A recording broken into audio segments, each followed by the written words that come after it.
नमस्कार मित्रांनो, मी doctor Hemant Verma, गुरुद्रोणा archery जालनातर्फे आपण सर्वांचं स्वागत करतो. मित्रांनो, आपल्याला माहीतच आहे की एशियन गेम्स स्पर्धेमध्ये धनुर्विद्या यासारखे खेळात आपल्याला 9 पदक मिळालेले आहे आणि आपल्यासोबत आजच त्या विषयावर आपल्याकडे स्पर्धा आहे. त्या स्पर्धेच्या निमित्ताने आपल्याकडे आवर्जून उपस्थित असलेले श्री वंडू साळुंखे सर हे महाराष्ट्र आर्चरी असोसिएशनचे कोषाध्यक्ष म्हणून कार्य पाहतात. तर चला त्यांचे विचार, आपल्या भारताला जे पदक मिळालेले आहे धनुर्विद्यातील त्या विषयावर त्यांचे विचार आपण जाणून घेऊ.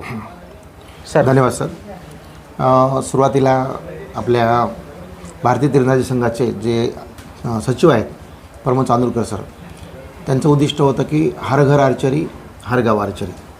या उद्दिष्टामुळं काय झालं की प्रत्येक गावात आणि खेड्यांपर्यंत आर्चरी पोहोचली. त्याच्यामुळं जास्त प्रमाणात आर्चर मिळाले आणि त्याच्यातून क्रीम निघालं आणि म्हणून आपल्याला आज प्रतिभावंत आर्चर महाराष्ट्रातून तयार झालेले दिसत आहेत. बरोबर. आपण आता सांगितलं की भारताला 9 मेडल्स मिळाले. तर भारताला एकूण 100चं उद्दिष्ट होतं.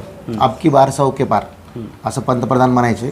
परंतु या आशियाई स्पर्धेमध्ये आपल्याला 107 मेडल्स मिळाली आणि त्याच्यामध्ये 9 पदक आपल्या फक्त धनुर्विद्याचे आहेत. आणि मला अभिमानानं सांगावंसं वाटतं सर की आपले जे रिकवर आणि कंपाऊंड दोन्ही टीम होत्या, या दोन्ही टीम्समध्ये आपल्या महाराष्ट्राचे खेळाडू खेळले आणि त्याच्यामध्ये जे गोल्ड मेडलिस्ट आहेत ते आपल्याच महाराष्ट्रातले साताऱ्याची आपली अदिती स्वामी असेल, आपल्या नागपूरचा ओजस देवतळे असेल, प्रथमेश जावकर असेल आपला बुलढाण्याचा, या लोकांनी खूप चांगलं काम केलं आणि म्हणून एक महाराष्ट्राचा कार्यकर्ता म्हणून मला या क्षणाचा खूप अभिमान वाटतो आणि आनंद वाटतो. बरं सर, आपल्याला काय वाटतं की आता समजा एशियन गेम्समध्ये भारताने जे चांगली कामगिरी केलेली आहे तसेच 100पेक्षा जास्त पदके आपल्या भारताला मिळालेले आहे, हा परफॉर्मन्स चांगला आहे.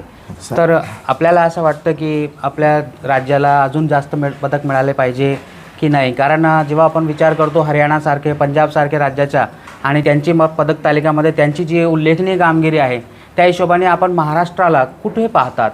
हां, तर सर तुम्हाला माहिती म्हणून सांगतो, एक 4-5 वर्षापूर्वी महाराष्ट्र म्हणजे फार सुमार कामगिरी असायची. म्हणजे धनुर्विद्या खेळाच्या बाबतीत बोलायचं झालं तर आपण पंजाबच्या, हरियाणाच्या, झारखंडच्या फार मागे होतो आपण. पण तुम्ही आता बघताय मागच्या जेवढ्या स्पर्धा झाल्या, जागतिक असोत की आपल्या राष्ट्रीय स्पर्धा असोत किंवा राष्ट्रीय स्पर्धेमध्ये सगळ्यात विद्यापीठात असतील किंवा कोणत्या असतील, या सगळ्या स्पर्धेमध्ये भारतामध्ये आपल्या महाराष्ट्राचं वर्चस्व आपल्याला पाहायला मिळेल. तर महाराष्ट्र पुढे गेला याच्यात नक्कीच सांगेल. बरं, तर सर तुम्ही पुढील जे धनुर्धारीसाठी काय सूचना देणार की त्याची यशाची किल्ली काय आहे? सर पूर्वी काय होतं की ॲडव्हान्स टेक्नॉलॉजी म्हणून आपण साईचे काही सेंटर्स आहेत तिकडं जात होतो किंवा आपल्याला वाटायचं की कुठं बाहेर गेलं तरच आपल्याला ते यश मिळू शकतं.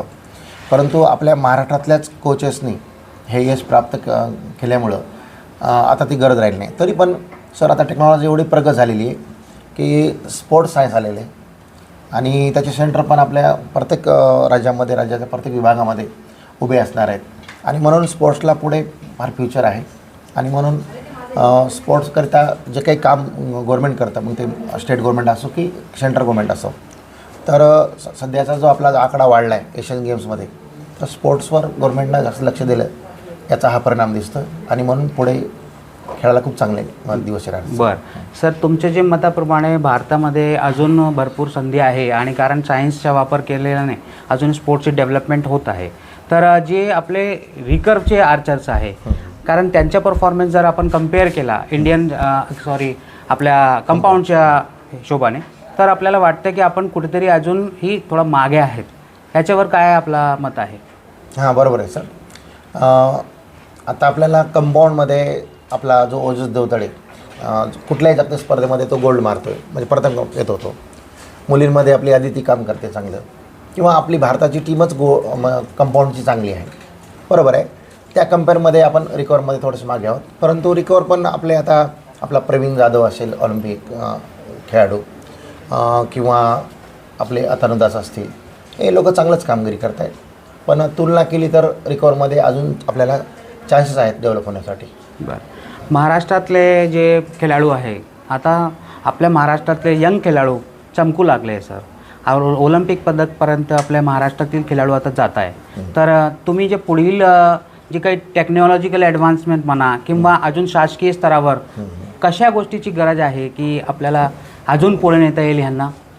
सर तुम्हाला मगाशी मी सांगितलं की आता अमरावतीला फार मोठ्या प्रमाणात आर्चरीचं ग्राउंड उभं आहे आता आणि होते. आणि खेलो इंडिया असेल किंवा साईचे काही युनिट्स आहेत, या सर्व युनिट्सकडून आता खूप मोठी डेव्हलपमेंट होणारी आहे आणि होते.